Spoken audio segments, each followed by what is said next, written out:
সম্মানিত বিচারক মণ্ডলী, আসসালামু আলাইকুম। আমি আব্দুল্লাহ আল মামুন।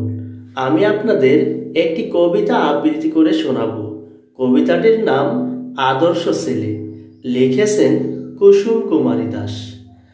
আমাদের দেশে হবে সেই ছেলে কবে, কথায় না বড় হয়ে কাজে বড় হবে।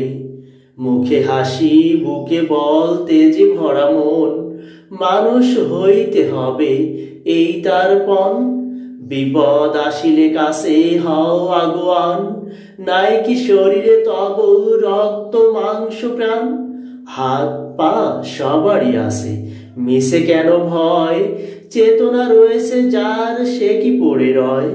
সে ছেলে কে চায় বলো, কথায় কথায় আসে যার চোখে জল, মাথা ঘুরে যায়।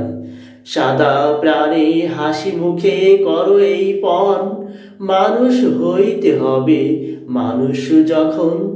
কৃষকের শিশু কিংবা রাজার কুমার, সবারই রয়েছে কাজ এ বিশ্ব মাঝার। হাতে প্রাণে খাটো সবে শক্তি করো দান, তোমরা মানুষ হলেই দেশের কল্যাণ।